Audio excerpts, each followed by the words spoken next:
Le dépouillage, c'est quelque chose de très important pour le client. Il se fait accompagner parce que pour lui, c'est un investissement. Il met beaucoup d'argent dedans, du temps, des consultants, etc.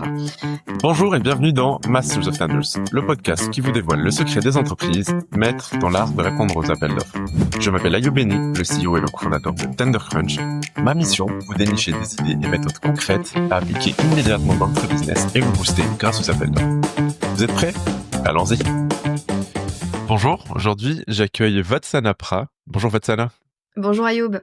Vatsana est pre-sales aujourd'hui chez SailPoint, un IAM, et elle va partager avec nous ses retours d'expérience sur de la notation de RFP et aussi le dépouillage de RFP, donc l'autre côté de la force, quoi. Du coup, Vatsana, est-ce que tu peux nous partager un peu ton expérience? Enfin, qu'est-ce qui t'a amené à faire ça? Parce que j'imagine qu'au début, tu étais d'un côté dans le dépouillage et maintenant, tu es plutôt dans la réponse. Oui. Est-ce que tu peux nous en parler? Oui, avec plaisir. Déjà, merci de me recevoir. Alors moi, je suis tout d'abord une nana qui vient de la production.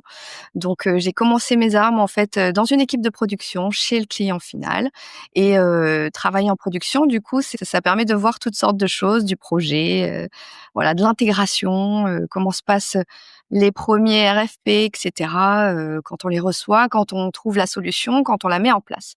Donc pendant des années, voilà, dans mes 15 ans de carrière, du coup, j'ai commencé chez le client final. Après, je me suis redirigée vers le consulting, où j'étais consultante en cybersécurité. Précédemment, j'étais, dans l'IAM, dans la gestion des identités. Je suis tombée dedans il y a à peu près 9 ans et je suis tombée amoureuse du sujet. Je suis restée dedans depuis. Donc consultante en cybersécurité, ça consistait en plein de missions différentes, dont ce que tu viens de dire, la partie dépouillage des RFP. Et en effet, eh bien, des fois, les entreprises ont besoin d'aide pour ce dépouillage, parce que c'est quand même une étape conséquente chez eux. C'est quelque chose dont ils investissent beaucoup et en général, ils se font aider, voilà, par des sociétés de consulting, diverses et variées, dont je faisais partie. Ensuite, j'ai eu après, ces missions de cybersécurité très orientées cyber, de la gouvernance, je suis lead auditor 27001 par exemple, voilà, entre autres. J'ai décidé de passer encore de l'autre côté, côté éditeur, et à présent je suis pre-sales chez un éditeur américain qui s'appelle SailPoint. Dans notre segment, on est leader sur le marché de la gestion des identités. Super, intro bien structurée. Et bien, du coup, pour revenir sur le sujet de l'évaluation des RFP, donc sur cette expérience où tu as travaillé en tant que consultante pour aider le client final à bien évaluer les solutions qui s'offrent à eux, est-ce que tu peux nous parler un peu de comment ça fonctionne en fait, le processus? Oui, c'est vrai que, j'ai beaucoup eu de retours maintenant il n'y a pas forcément, des feedbacks de la part des entreprises. C'est un peu la boîte noire, comment ça se passe. Donc moi, je vais vous décrire mon expérience, et pas forcément peut-être l'expérience de toutes les entreprises, hein, bien entendu, mais je suis contente de partager avec vous. J'ai eu l'occasion voilà, de répondre à plusieurs RFP. Le dépouillage, c'est quelque chose de très important pour le client. Il se fait accompagner parce que pour lui, c'est un investissement. Il met beaucoup d'argent dedans, du temps, des consultants, et cetera. Qu'est-ce qui se passe? Donc ce processus, il contient plein de choses. Vous en avez sûrement, vu passer et répondu. Là-haut est envoyé par le client et il contient plein de choses. Il peut contenir des documents, des grilles d'exigences techniques, des règlements de consultation, des dossiers juridiques, le prix, les licences, et cetera. En fait, c'est une grosse boîte où on peut y mettre tout et n'importe quoi. En tout cas pour le client enfin voilà, l'exemple que je vais vous parler, c'est dans le cadre, voilà, d'un marché, d'un produit d'IAM, voilà, pour un projet qui contient de l'intégration. Donc là, moi, je vais vous parler aussi quand un projet contient de l'intégration, la dimension intégration qui est intégrée dans le RFP, pas seulement acheter le produit. Et bien sûr, ça contient les références, et tout ce qui est la partie intégration, profil, et cetera. Donc comment ça se oui, Oui, vas-y Ayoub. désolé, j'allais te couper rapidement. En fait, juste pour te dire, moi, j'ai répondu à plusieurs appels d'offres, donc plusieurs RFP. Mmh. Et l'une des problématiques que j'avais justement, c'est que je savais même pas quand on perdait, pourquoi on a perdu. Et on Oui. n'avait pas c'est pas comme les appels d'offres publics où tout est clair et Mmh mh. on sait exactement ce qui marche et ce qui marche pas. Mais dans les RFP, on répond, on sait que on a été sélectionné par exemple parmi les derniers, si on l'a perdu à la fin, ben, on a des explications relativement rapides et simples et jamais le détail. Et donc je suis curieux de savoir comment ça se passe, quoi. Alors en effet, du coup, en général, ce process, je compare ça à un oignon. Il y a plusieurs couches et plusieurs passages et c'est très méthodique, en fait. On se doute pas vraiment derrière la méthodologie qui peut être appliquée. Alors c'est peut-être pas le cas partout, encore une fois, mais j'ai constaté souvent que on utilise beaucoup Excel. On va archiver tout ce qu'on lit. Déjà, en fait, le dépouillage de RFP se passe en 5 phases. Il y a une première phase, la réception, donc du coup l'épluchage et cetera. On voit quels sont les candidats, tout simplement on constitue leur dossier. Donc déjà, on constitue le dossier candidat 1, 2, 3, voire plus. On va, lire les RFP, c'est quelque chose qu'on sous-estime peut-être, mais on les lit en face, on lit tout. On lit tout parce qu'il y a des gens qui sont, mandatés et missionnés pour le faire. Donc on lit tout. Même la grille avec 1000 questions-réponses. Tous les onglets de tous les fichiers, et cetera. Bon, il y a chacun quoi qui a sa partie évidemment sur la partie technique, sur la partie achat, sur la partie juridique, le legal et cetera. Moi, je vais pas vous parler de la partie juridique, évidemment, c'est toute une histoire également, mais sur la partie technique, en tout cas, on lit tout. Donc après cette phase d'épluchage, on prépare des questions. Du coup, la phase des questions est très importante parce que on va la réponse les réponses à ces questions vont nous donner vraiment des indices sur comment on va pouvoir interagir, travailler avec le produit et avec les personnes quand on parle d'intégration. Donc la partie question très importante. Évidemment, ensuite, la troisième phase, c'est la soutenance. Les soutenances arrivent, on programme ça de manière, cadencée, on time tout le monde et ensuite, évidemment, on fait de notre côté une synthèse. Je vous en parlerai plus avant tout à l'heure, mais il y a en tout cas pour ma part, j'ai eu affaire à des systèmes de notation très pointus, avec des grilles de notation et avec des pondérations et cetera. Je peux vous donner un exemple de ce que j'ai vu D'accord. et enfin, on fait, un exec summary et cetera parce que il faut avoir en tête que, il y a pas qu'une personne qui va passer sur le RFP. C'est quelque chose qui doit passer entre différentes équipes, qui doit être validé, entre plusieurs équipes, un DSI, voilà, les divers et variés, les métiers et cetera. D'accord. Donc on doit, concentrer, résumer tout ce qu'on a lu et enfin, pour, la prise de décision finale et les arbitrages s'il y a besoin. Ok. On peut parcourir ces étapes une par une? Oui? Ok.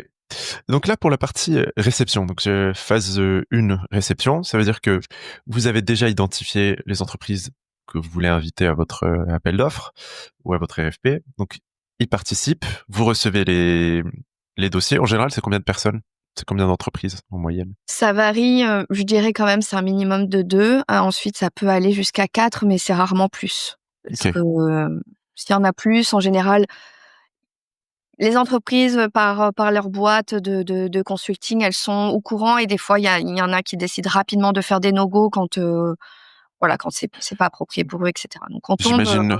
ouais en moyenne, si on en a déjà 3, c'est très bien. C'est très bien. Ok, donc déjà, vous avez pré-identifié 3 initialement pour votre RFP. Ok. Et ces 3-là, en général, ils sont identifiés comment? En général, on se renseigne un petit peu avant, on fait une étude un petit peu sur ce qui se passe sur le marché, entre les leaders, les challengers qui viennent d'arriver, parce que beaucoup, en fait, font parfois la même chose. Donc du Mm. coup, on est obligé de faire on a une phase en amont de prise de renseignements et puis on parle beaucoup à d'autres clients. On fait c'était beaucoup dans le Nord, il y a des réunions cross-entreprises Oui. qui permettent, de partager l'information, quels produits vous avez, mutualiser et puis voilà, être plus fort ensuite, pour la négociation parce que: «Ah, vous avez mis ce produit chez untel, je suis un peu, le cousin ou le pendant, je voudrais avoir le même prix ou je voudrais avoir la même chose», tout simplement. Ok, d'accord. Donc là, c'est vraiment un partage de, disons que c'est un partage d'expériences entre différentes entreprises dans le Nord parce que souvent, elles Voilà, c'est un se connaissent exemple. plus toutes. Ouais. Mais par exemple sur la partie sud, alors moi je suis basée à Aix-en-Provence, je suis intervenue sur Bordeaux par exemple et cetera. Ça peut être des comités qui sont du domaine un petit peu plus, vous voyez, des Césins ou Ok, ouais, ouais. donc sur cette partie-là, c'est vrai que c'est important d'être présent dans ce type de comité ou en tout cas en avoir un petit résumé parce qu'il se passe beaucoup de choses dans ces comités où il se passe des infos, il se passe surtout les bons contacts pour prendre les bons logiciels, les bons éditeurs et cetera. Pour information, le CESIN, par exemple, c'est le club des experts de la sécurité de l'information et du numérique. C'est un club d'experts et qui c'est différent, par exemple RSSI de différentes entreprises qui se regroupent. RSSI, c'est responsable sécurité. Et dans le contexte de Vatsana, bah, je crois c'est votre cible un peu. C'est ces personnes. Oui. Oui, tout à fait, Mm. pas seulement. Après, on pourra en parler plus amont quand on aura brossé toutes les phases, mais la phase avant RFP est aussi importante. Ok, très bien. Moi, j'aimerais bien revenir dessus après. Oui. Ok, donc la phase 1, vous avez identifié les 3 ou 4, ça dépend du secteur, on va dire. Vous les invitez, ils répondent à l'appel d'offres comme vous l'avez demandé. Donc votre RFP que vous émettez, ça va être quoi exactement comme document en général pour faire Alors, bonne question. En général, on rédige quand même un cahier des charges. Bon, on l'appelle comme on veut. On peut retrouver des appellations comme hmm, CDC, CCTP, un cahier des clauses techniques, etc. Il y en a qui vont très loin et où on sent que c'est limite un document de précadrage où ils sont très loin déjà dans leur réflexion. Et parfois, bah, il y a des clients où c'est vraiment un jeté d'idées. C'est peut-être juste 5 pages d'un besoin. Et il y en a, ils sont déjà très loin et ils ont commencé à rédiger déjà quasiment un cahier des charges fonctionnel. d'accord. Ok. Donc après, il n'y a pas que ça, il y a toute la partie, bon voilà, la grille des exigences, c'est très important. Elle est composée de plein d'éléments. Il peut y avoir aussi des éléments techniques, architecture, sécurité, et même et là ça revient de plus en plus, des exigences, ESG par exemple sur la partie environnementale. Ouais. On le retrouvait pas il y a quelques années, mais maintenant c'est un prérequis pour les entreprises d'avoir, voilà, des réponses dans ce secteur-là, parce qu'ils sont parfois sous le coup de normes et de régulations, donc il faut vraiment en tenir compte. On répond côté environnemental pour faire joli, non vraiment il y en a qui sont vraiment sous le coup d'exigences. Et après, mais il va y avoir tout ce qui est BP, Bordeaux des prix unitaires, licence, voilà, et cetera, et tout ce qui contient le dossier juridique, en soi, toutes les prérequis juridiques. Ok, super. Et donc là, tout ça s'inclut dans la phase 1, réception Oui. du RFP et de l'appel d'offres. Ensuite, quand vous avez tout reçu, Mmh. comment se passe l'épluchage? Alors, c'est une très bonne question. En général, on reçoit des choses qui sont très fournies. Moi, il m'est arrivé d'éplucher des RFP qui font, voilà, avec des documents de 200 voire 300 pages à lire. Donc c'est très long. Donc on est plusieurs, parfois on est tout seul, mais en général, on est 2 quand même pour, pouvoir se faire écho et surtout en débattre de ce qu'on a compris, de ce qu'on a vu. Hmm. Donc il y a une première phase en fait où on scanne. Clairement, on va pas commencer à lire de la page 1 à la page 200, mais on va brosser, on va noter toutes les sections et on va, se pencher sur quelques sections particulières, c'est-à-dire les sections, bah, vous savez lorsque vous répondez à un RFP et que vous reformulez le besoin. On prend beaucoup de temps pour passer ce point en revue, parce qu'on veut s'assurer en premier que, la personne qui répond au RFP a compris notre besoin. On passe beaucoup de temps à bien vérifier que le besoin a été bien formulé, qu'on a bien compris les enjeux et qu'on a compris à peu près ce qui se passait au niveau des interactions, techniques et cetera sur les besoins fonctionnels. Après l'épluchage de la couverture fonctionnelle, ça vient dans un deuxième temps. Mais vraiment cette première phase, on passe du temps, on met tout de suite en archivage, on archive, tout de suite tout ce qu'on a lu et cetera, et on remplit, en tout cas pour ma part, je remplissais des grilles de notation, vraiment des très grandes grilles de notation qui étaient divisées par catégorie. Donc par exemple, il pouvait y avoir la catégorie valeur technique de l'offre. Ensuite, différentes catégories comme, la qualité des livrables, les références, l'ergonomie générale, la qualité, des profils qui sont donnés quand on parle d'interaction et surtout les références. On va s'attarder aussi sur la partie TCO, les prix et cetera, le calcul des coûts sur 5 à 7 ans, et puis enfin on va regarder s'il y a une petite remise et voilà, qu'est-ce qui peut être fait au niveau du prix. Sur la partie, juste là, par exemple, tu as parlé de la grille de notation. Cette grille de notation, elle est faite par qui? Alors, justement par des consultants qui aident les Ok. entreprises à constituer ça. C'est vrai que c'est un travail très lourd parce que du coup, ce qui est intéressant dans ce genre de grille de notation, on note pas pour noter, on met aussi une pondération en fonction des priorités. Hmm. Et ça, si jamais vous avez, et c'est pour ça que je parle de travail en amont du RFP, Si vous avez déjà dégagé 2 ou 3 priorités, vous saurez où les pondérations vous saurez en avance où les pondérations se trouvent les plus fortes OK. et donc c'est là, entre guillemets, où il faut mettre le paquet, il faut être vraiment rigoureux pour les réponses et cetera. C'est vraiment le plus difficile, c'est de savoir où l'entreprise a mis le plus de le nerf de la guerre, quoi. Ouais, mais comment comment tu identifies ça du coup? C'est à travers les sessions Q&R? C'est Alors, il y a des débats parfois, entre en interne, hein, c'est pas forcément, ça coule pas de source mmh, parce que souvent, et tu me le confirmeras Ayoub, il y a parfois une guerre, côté métier qui veulent des priorités différentes en fonction, voilà, des besoins. En général, les équipes sécu, ils veulent de la sécurité, les équipes métiers, ils veulent du de la fonctionnel? productivité, ils veulent que ça fonctionne donc Ouais. en fait, c'est comment faire marcher ce petit monde ensemble et trouver des terrains d'entente.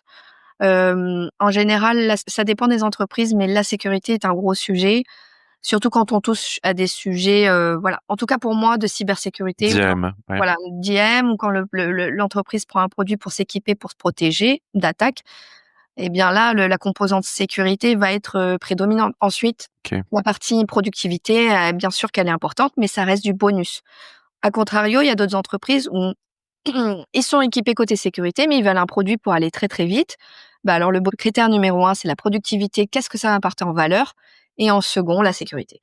OK, et ça, tu l'identifies avec, en parlant au client un peu au début, avant de Oui, répondre? ça dépend de sa verticalité. Par exemple, quand on traite d'un aéroport, on travaille avec la DGA, la DGSE, c'est là les sujets de sécurité, c'est cœur. C'est primordial, OK. Et mais bon, quand on parle à voilà une bourse, enfin pardon, une entreprise, qui est au CAC 40 et qui ont des actionnaires forts derrière, leur enjeu numéro un reste le business.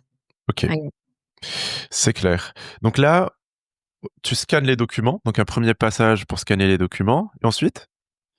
Ensuite, du coup, tout rentre en grille de notation. Ouais, On fait plusieurs passes, comme je disais tout à l'heure, en mode, oignon, on fait des couches.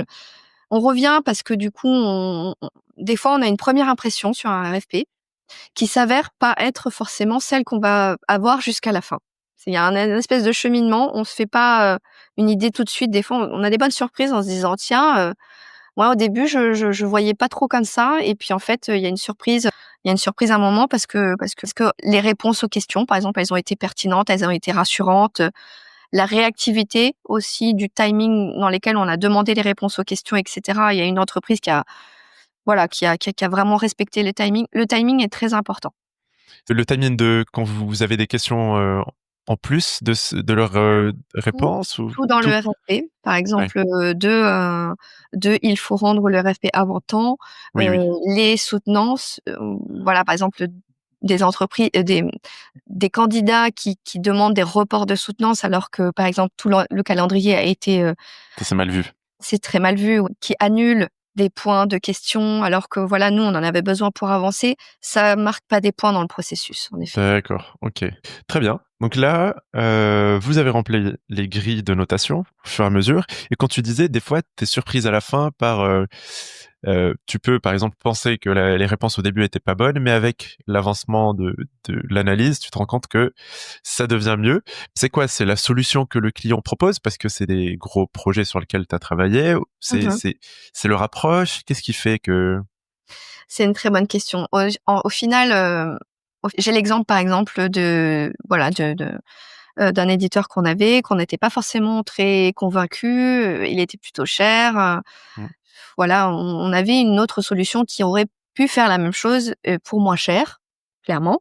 mmh Mais la manière dont les personnes nous ont rassurés sur l'après RFP, sur ce qui allait se passer en termes de support, en termes de: «OK, on achète un produit, mais qu'est-ce qui se passe après?» ouais. Là maintenant, ça devient fondamental et ça nous a, complètement retourné, la situation alors qu'au début on était plutôt en se disant: «Oh là là, oui c'est cher mais en fait, voilà, on va payer pour de la qualité de support, la qualité des interventions, la qualité des personnes qu'on avait en face de nous» Mmh. et du coup ça a changé la donne, ouais, en effet. OK, d'accord. Et du coup, ça, c'est la phase d'épluchage. Est-ce qu'elle se finit Ça, ici c'est la ou phase alors la phase d'épluchage, il y a une partie, qui est très importante, je pense qui est pas mal à évoquer, c'est, que souvent, les candidats négligent, c'est l'exec summary. OK. C'est vrai que, nous de notre côté, du coup, on en fait un, mais il est pas de la même, «teneur» entre guillemets parce qu'on va y apporter, par exemple, nos critères de notation. Clairement, on fait une colonne parfois de avantages, inconvénients, hein. Il faut savoir qu'on passe ces documents-là à des personnes qui sont pressées, des DSI, Ils doivent des vite, lire et comprendre, quoi. il faut comprendre rapidement, il faut rester concis, il faut voilà. En fait, on aurait envie d'avoir, en réponse des choses de la même teneur, c'est-à-dire des réponses concises qui répondent à la problématique et pas forcément, voilà, des vers et des vers à l'après-vers, mais quelque chose de concis qui répond et qui surtout reste dans le sujet. OK. Donc il y a ça et l'exec summary, il est souvent négligé. On pense que c'est juste, voilà, il faut faire un résumé, un petit laïus, pour compléter et en fait non, on va se baser beaucoup dessus parce que des fois, i en fait, nous, si on fait une mission, bien sûr qu'on lit tout, mais il y a des personnes qui vont passer sur le RFP qui ne vont pas tout lire. Mmh. Donc ces personnes-là vont regarder les résumés, les exec summary et cetera. Donc là, il faut vraiment le soigner dans la mesure où il faut vraiment mettre en valeur la business value dans l'exec summary. C'est un exercice qui est pas forcément évident, mais Un exec summary, ça doit tenir sur 1 ou 2 pages maximum, qui résume oui, un peu. parfois un peu plus, hein, on n'est pas, parfois un peu plus, mais l'essentiel, il faut que l'exec summary soit pas une lettre ouverte, une lettre de «motivation» entre guillemets. Moi, j'ai déjà vu ça où, en fait, c'était beaucoup de mots pour dire: «Prenez-nous, on est les meilleurs, on est super». En fait, non, on a juste besoin de A plus B, la valeur qui répond à la problématique et pourquoi on prendrait vous au lieu de quelqu'un d'autre. Et l'exec summary, c'est vraiment un document qui est sûr et certain va être lu par, un des décideurs finaux. On est d'accord? Oui, le plus facile et quelque chose qu'on je pense qui est également, sous-estimé, c'est les références. Les références plus, quelques exemples de livrables anonymisés, complètement vides, hein, bien sûr. OK. Hem Pas forcément des livrables techniques, des livrables de voilà, mais des exemples de ce que vous faites, de ce que vous êtes capable de livrer, de ce qu'on peut avoir, autour en termes de documentation du produit, que ce soit des choses publiques ou des choses, voilà. Pour vous Ça, c'est projeter. se projeter, oui, dans l'après, quoi, tout simplement Ouais. aussi. OK. Donc là, il y a 3 appels d'offres, on va dire 4 qui ont été reçus. Mmh mh. Au moment de l'épluchage, vous avez fait, votre notation. Dans la soutenance, il reste combien de personnes? Alors si on shortlist 2. 2. L'idéal, c'est de faire un shortlist de 2 pour avoir, des idées claires sur 2 après 2 soutenances. OK. Et comment ça se passe du coup cette phase? Alors cette phase, c'est tout simplement timé sur peut-être 2 heures où, les personnes vont pouvoir, bah, comme le nom l'indique, en soutenance, oralement défendre leur projet, leurs produits et compléter aussi, revenir sur des questions, par exemple, qui ont parfois en fait, il faut faire bien attention aux questions que le client pose en retour parce que ça met en exergue ce que pour lui c'est important. OK. Donc il faut revenir dessus. «Ah, vous avez po on l'a pas mis dans le RFP, vous avez posé la question, je me permets de revenir dessus». Ça montre qu'on est intégré dans le processus et qu'on n'a plus, rebondir sur si parfois on a été à défaut sur, des questions. OK. La soutenance, il y a une grille aussi de Non, après la soutenance, non, on fait une récapitulation sur quelques critères qui sont alors, malheureusement, c'est comme ça que ça marche partout, hein. ouais, Sur ce qu'on a ressenti tout simplement sur les échanges, hein, les interactions, la ponctualité. Est-ce que les personnes, ils ont réussi à nous montrer tout ce qu'elles voulaient nous montrer? Est-ce qu'elles ont respecté le timing? Et est-ce qu'elles ont été du coup, avec une approche claire? Parce que ce OK, qu'on donne à l'écrit, derrière, si on n'arrive pas à l'exprimer correctement, on va se dire, «Ouh là là, en fait, ouais. il y a une dissonance, c'était super clair à l'écrit, puis là, quand on en parle, tout devient Ça flou». bafouille, ouais. Voilà, il faut être raccord, en fait, il faut avoir un certain, voilà, un certain raccord entre, ce qu'on a écrit et puis ce qu'on vient présenter. Moi, dans mon ancienne expérience, c'était dans l'ERP, il y avait 2 types de soutenance des fois. C'était la soutenance comme ce que tu dis et aussi la soutenance, démo où, Oui, on tout à nous fait. filait C'est ce que j'allais dire. Oui, tout à fait. Nous, ça a été le cas, par exemple, pour, un produit. Il y a la phase démo et ça peut être même accompagné de la phase, bah, montrez-nous comment on va intégrer le produit derrière, la phase d'intégration. Et bon, cette partie-là, je vous cache pas qu'elle est très, très, très importante parce Mmh. qu'au-delà du produit, la phase d'intégration, elle est limite plus importante que d'acheter le Ouais. produit et on va passer plus de temps là-dessus. Mais non, en démonstration, on veut pas tout voir. On veut pas, avoir tout du produit, mais on veut que ce qu'on nous montre répond à une problématique qui a été donnée Tenez, ouais. vraiment dès le départ. Si on nous montre quelque chose qui n'a pas de rapport avec la problématique, c'est sûr que c'est peut-être joli, mais ça fera pas mouche, Oui. évidemment. Je confirme. Je rajoute juste une info dessus là. Moi, j'ai déjà fait des soutenances où c'était un ERP et en plus c'était un logiciel d'encaissement. On nous avait donné, je sais pas, une cinquantaine de scénarios dans des PDF. On devait tout Mmh mh. programmer. Il y avait une salle, où il y avait une trentaine de personnes qui venaient et on avait une journée avec eux où ils testaient tous les scénarios possibles et imaginables et à la fin ils donnaient une notation. Donc ça dépend beaucoup des typologies de produits et Oui, des entreprises, mais c'est vraiment une phase qui était en tout cas chez nous très très très très très importante quoi. oui, tout à fait. Après, moi cette phase-là, je la décorrélais de pardon, je la dissocierais du RFP dans la mesure où ça s'apparente, plus à un petit POC où on peut tester et cetera les choses. Vraiment la partie RFP, elle se situe, vraiment en amont Oui, et oui, oui, je suis d'accord. mais effectivement, oui, ça peut être demandé et il faut y répondre. Il faut y répondre. Et je reviens sur la phase d'intégration, juste pour ceux qui ne le savent pas. Phase d'intégration, c'est que quand on a un logiciel ou un produit qui est très technique et qu'on veut l'intégrer dans une grande entreprise, il y a toujours du service avec qui est important. C'est-à-dire comment ce logiciel va être installé et mis en place chez une entreprise. Et ça, souvent, dans des grandes entreprises, ça peut être des gros projets qui sont très onéreux et qui Mmh. sont à risque. Parce que si on prend le mauvais intégrateur pour faire ça, bah, ça peut mal se passer, ça peut faire en sorte que le projet vraiment n'aboutisse pas comme on le souhaite. Ouais, Et tout à du fait. coup, dans ton cas, la phase d'intégration était très importante. Oui, tout à fait, je rebondis sur ce que tu viens de mentionner sur la partie risque.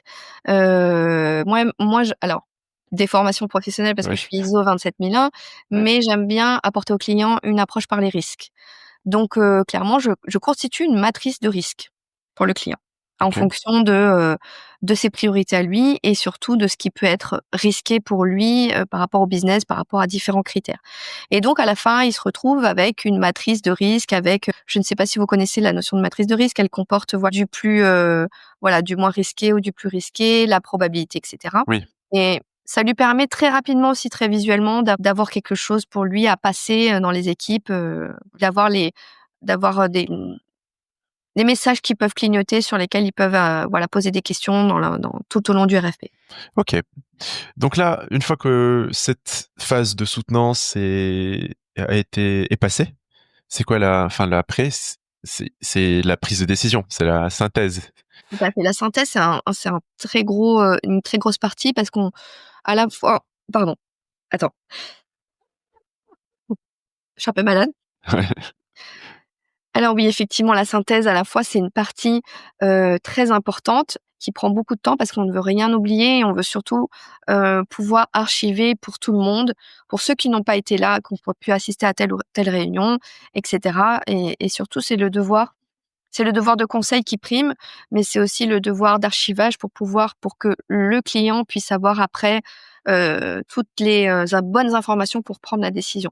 Évidemment, en tant que consultante, je n'intervenais pas dans la décision finale, évidemment, mais Oui, notre devoir de conseil, c'était fondamental et vraiment jusqu'à la fin, la colonne des pour et les des contre, la matrice de risque et cetera, on faisait un gros résumé et nous-mêmes, on refaisait un exec summary avec les candidats, la shortlist et cetera et la notation, ça peut paraître très scolaire, mais la notation à la fin, elle compte, parce qu'on a pondéré, on a calculé avec tous les points et à la fin, chaque candidat se retrouve avec une note au final, donc on se OK. base dessus.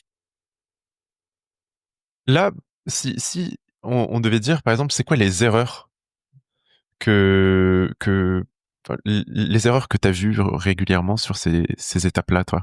Ouais, c'est une bonne question, je vais illustrer ça, j'en ai quelques-unes. Alors, lors d'un RFP, par exemple, il y avait un des soumissionnaires qui a soumis qui a fait des allers-retours, qui a dit: «Je go, ah, en fait, je no go», et cetera, et ça, en fait, Mmh. c'était éliminatoire.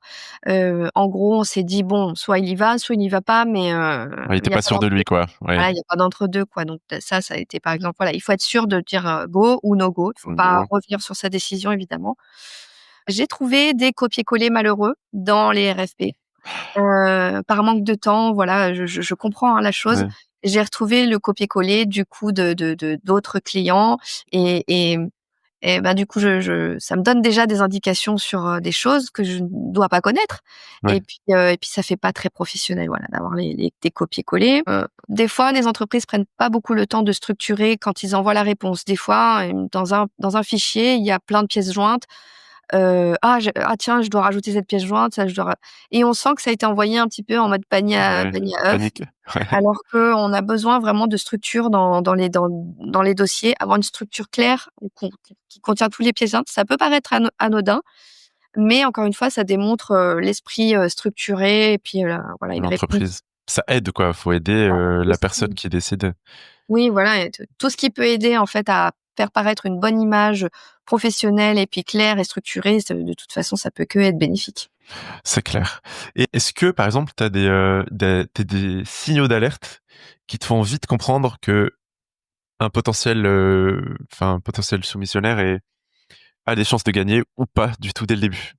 Oui, alors on n'a pas évoqué ça, mais bon, je vais mettre «les pieds dans le plat» entre guillemets, mais le prix. On est en France, et le prix, c'est une part très importante, en fait, du RFP.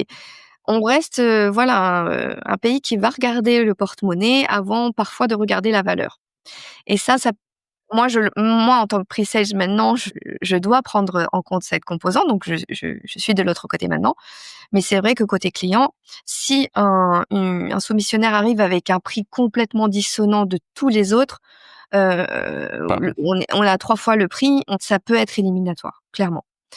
Si ce prix n'est pas négocié ou n'est pas, vraiment très justifié derrière, ça peut être éliminatoire et passe pas les phases de sélection pour la shortlist après. OK. Et il y a une autre chose aussi qui peut être éliminatoire, c'est vraiment ne pas avoir pris le temps et de négliger qu'on a compris le problème, qu'on a compris les problématiques, qu'on a résumé: «Voilà, vous avez demandé ça, est-ce bien ça? On est d'accord, et je vais vous apporter ça, dans un deuxième temps». Ou, dans la réponse, entre guillemets, c'est un peu anonymisé, on apparaît nulle part et on a l'impression que c'est une réponse générique. Ça nous aide pas à nous projeter pour nous, pourquoi nous, on prendrait ce produit. D'accord, OK. Ça, c'est clair et par exemple, ouais, une des dernières questions que j'ai, si quel conseil tu donnerais, par exemple, à une entreprise qui qui doit maximiser ses chances de réussir ces étapes-là? Disons que, on est, une entreprise, c'est un nouveau entrant sur le marché, un challenger comme tu dis. Heu, Comment il fait pour se démarquer, devant une entreprise qui est, déjà établie et qui est carrément leader? Alors c'est une très bonne question. Du coup, ça me permet d'aborder quelque chose qu'on n'a pas évoqué, l'avant RFP. En OK, fait, dans le monde idéal, et ça, c'est le plus dur à faire, ça serait en fait d'avoir les bons contacts au bon moment et travailler la relation avec, ce client-là avant même qu'il sorte un RFP. C'est-à-dire qu'il peut se passer une phase où on va avoir des premiers contacts, et cetera, et si on a l'info qui sort un RFP, en fait, on va même faire parfois partie, de l'écriture de ce RFP, ouais. et on peut présenter le produit en amont, on sera moins stressé, et cetera. Bon, ça c'est vraiment dans le monde idéal, et c'est vraiment difficile à faire, et cetera. Donc, mais ça peut être une voie à creuser. On pense pas forcément, on est en mode passif, on attend les RFP, on y répond. Non, on peut être proactif, et il y a beaucoup d'entreprises qui travaillent en fait, main dans la main avec des éditeurs avant même que le RFP sorte. Et c'est peut-être pour ça aussi qu'il y en a qui sont éliminés très rapidement. On ne sait pas trop pourquoi, mais c'est parce qu'en fait, l'entreprise en amont, elle avait déjà fait son choix avant même d'avoir posté le RFP. OK, donc une entreprise, en fait, c'est vraiment construire cette relation de confiance, peut-être aussi rentrer un peu dans des choses un peu plus innovantes. Dans la deuxième phase, si on n'arrive pas à faire ça évidemment, c'est montrer la valeur. Donc du coup, peu importe, alors, on l'a évoqué, hein, la question du prix, mais peu importe en fait, le prix et la valeur en fait de ce qu'on va apporter, et surtout si on la partie intégration derrière, que l'intégration sera propre et bien accompagnée et que ça ne soulèvera pas en plus de poussière qu'on veut en faire, entre guillemets, qu'on va venir apporter de la valeur et que cette valeur-là, elle va être moteur de business et de sécurité derrière et pas, du coup, qu'elle va entraver les projets existants et cetera. Ça, c'est, heu, ça, c'est tout OK. l'enjeu. Montrer la valeur business, la business value. Eh bien, c'est super, les réponses, mais je voulais te poser une autre question en plus, mais je pense que ça va être la même ça va être très, très lié. Si tu devais donner 3 conseils à une entreprise qui veut améliorer son taux de réussite sur ses réponses de RFP, ça serait plus ou moins la même réponse? Alors j'ajouterais que, se faire une carte, en fait, en une carte de score en prime abord de décider ou pas d'y aller ou pas, c'est OK, le go, no important. go? OK. De bien se pencher sur un go, no go parce que, d'aller, go, go, go, go partout, ça peut être contre-productif et on Mmh. sait les retorts que ça peut donner. Évidemment, bien se poser la question, go, no go. Si on y va, go, bah, du coup, là, prendre toutes les armes pour y aller va être vraiment rigoureux dans le processus et surtout s'assurer qu'on a bien compris la problématique du client Mmh. et enfin, pardon, sur la partie rassurer le client, être présent tout le long. C'est pas juste répondre au RFP, mais être présent tout le long comme un partenaire, comme déjà se positionner en futur partenaire, en fait et ça va projeter le client, pour le futur et pour le business avec nous. Super et ben, franchement, j'avais des parties, où j'étais vraiment curieux et je suis content de savoir un peu comment ça se passe en plus dans les coulisses. Merci beaucoup Vatsana, je pense l'épisode il touche à sa fin là. Mmh. Merci pour tout, tes retours, je suis sûr qu'ils vont servir à pas mal de personnes. Si, des auditeurs devaient te contacter, pour te poser des questions ou autre, où Oui, est-ce qu'ils avec peuvent te plaisir. contacter? Bah, je suis sur LinkedIn, donc du coup Vatsana, Pra. Je suis actuellement solution engineer chez SailPoint et je serais ravie de répondre à vos questions. N'hésitez pas à me contacter, avec grand plaisir. Super. Et ben, merci encore Vatsana et Merci, on se dit à bientôt. Au avec revoir. grand plaisir. Merci d'avoir écouté cet épisode de Masters of Standards. Si vous avez aimé cet épisode, n'oubliez pas de vous abonner et de laisser 5 étoiles sur Apple Podcast. Votre soutien est vraiment crucial pour faire découvrir ces épisodes au plus grand nombre. Enfin, si industrialiser vos processus de réponse aux appels d'offres est dans vos objectifs, découvrez TenderCrunch. Notre logiciel utilise l'intelligence artificielle pour automatiser et simplifier ces processus, augmentant ainsi la qualité de votre réponse et vos chances de succès. Merci pour votre soutien et à bientôt pour un nouvel épisode de Masters of Standards.